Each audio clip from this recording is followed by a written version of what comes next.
Baiklah, wow! Ya, taman ini merupakan contoh ekosistem seimbang yang terdapat di alam liar. Betul, Kapten. Oh iya, Kapten. Ekosistem itu dikatakan seimbang apabila komponen-komponennya itu berjalan dengan lancar, Kapten. Ya, itu berarti tidak ada satupun komponen di dalamnya yang rusak. Begitu ya, Kapten? Iya, Alia, coba lihat di taman ini. Sudah lihat? Ya, di taman ini hewan-hewan dan tumbuhan di sini saling melengkapi, betul bukan? Betul, Kapten.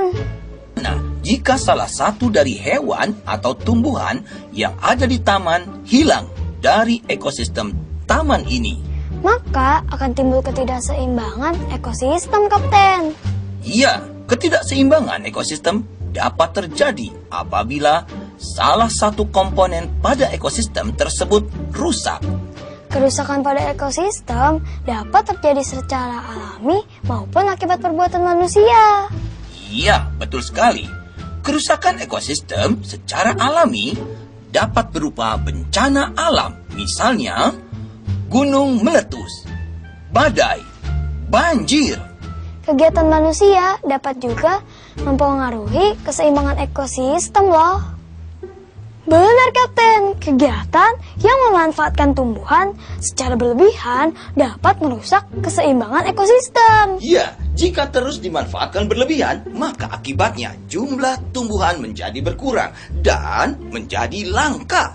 Dan ekosistem pun akan terganggu. Oleh karena itu, kita harus menghindari kegiatan-kegiatan seperti penebangan hutan liar, pembakaran hutan oleh manusia dapat mengganggu keseimbangan ekosistem. Karena tanpa disadari, saat ingin membuka lahan pertanian dan perumahan, manusia membuka lahan dengan cara membakar hutan. Akibatnya, lapisan tanah terbakar, tanah pun menjadi kering dan tidak subur, yang menyebabkan hewan-hewan tidak dapat hidup di hutan. Sehingga banyak yang mencari makan ke tempat lain. Penggunaan pupuk buatan yang berlebihan dapat menyebabkan terganggunya keseimbangan ekosistem. Jika terkena air hujan akan larut dan terbawa air ke sungai atau ke danau. Akibatnya, di tempat tersebut terjadi penumpukan unsur hara, Kapten. Iya, sehingga gulma seperti eceng gondok akan tumbuh subur, yang mengakibatkan sistem perairan di sungai atau danau tertutup dengan tanaman liar ini. Produksi perikanan pun akan terganggu, Kapten. Karena ikan-ikan tidak bisa mendapatkan sinar matahari karena tertutup oleh tanaman liar ini. Akibatnya, keseimbangan ekosistem perairan juga akan terganggu.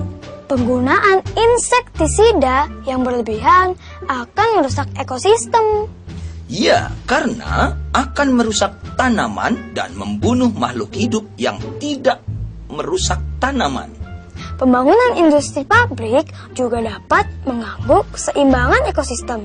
Bila limbah pabrik tersebut tidak diolah terlebih dahulu, Akan mengakibatkan polusi, baik polusi tanah, udara, maupun polusi air.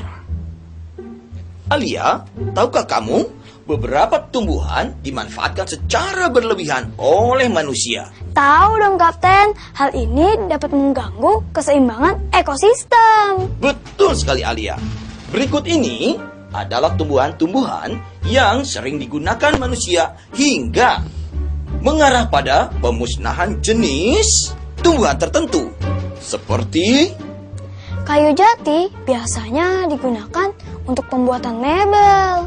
iya, Alia, kayu cendana juga banyak digunakan sebagai bahan kerajinan seperti tasbih.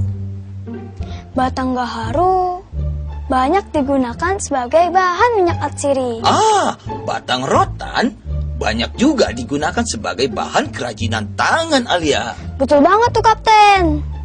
Agar keseimbangan ekosistem terjaga, maka kita harus melestarikan tumbuhan dengan cara seperti Tidak menebang pohon sembarangan dan mencabut tanaman sembarangan, Kapten. iya, betul sekali, Alia. Penanaman kembali tanaman yang telah dimanfaatkan atau peremajaan tanaman Dengan menanam banyak tanaman, kita telah membantu terjaganya ekosistem di sekitar kita, Kapten. Iya, betul sekali Alia. Kita juga merawat tanaman dengan benar dengan cara tidak memberikan air dan pupuk berlebihan. Betul banget tuh, Kapten. Jika berlebihan, dampaknya akan buruk. Iya, tentu saja. Alia, selain pemanfaatan berlebihan pada tumbuhan, pemanfaatan berlebihan pada hewan juga sangat berbahaya terhadap keseimbangan ekosistem. Seperti berburu ya, Kapten. Iya, betul. Seperti harimau, macan tutul, gajah, burung cendrawasih, dan badak bercula. Ya, betul sekali. Perburuan liar pada hewan-hewan ini menyebabkan terganggunya ekosistem akibat kelangkaan hewan Alia. Betul banget tuh, Kapten. Iya, penangkapan ikan di laut dengan racun ataupun peledak sangat berbahaya karena dapat menyebabkan rusaknya terumbu karang Alia. Wah, bahaya sekali ya, Kapten. Padahal terumbu karang itu kan mempunyai peran penting bagi ekosistem laut. Ya, kamu pintar Alia. Iya, Alia. Terumbu karang adalah tempat hidup ikan-ikan kecil yang menjadi makanan ikan yang lebih besar. Jika jumlahnya berkurang, maka ekosistemnya akan terganggu Alia. Hewan seperti badak bercula diambil culanya untuk bahan obat. Dan untuk mengambil cula badak, badak harus dibunuh terlebih dahulu. Sungguh mengerikan Alia. Iya nih, Kapten. Ini nih yang membuat keberadaan badak semakin langka. Begitu juga dengan gajah. Ia diburu untuk diambil gadingnya. Untuk mengambil gading gajah, biasanya manusia membius atau membunuhnya terlebih dahulu Alia. Wah, benar-benar kejam ya, Kapten. Iya, macan tutul dan harimau juga diburu manusia untuk diambil kulitnya, taringnya, dan tulangnya untuk perhiasan dan obat Alia. Burung merak juga diburu untuk diambil bulu ekornya oleh manusia untuk hiasan, kipas, atau topi.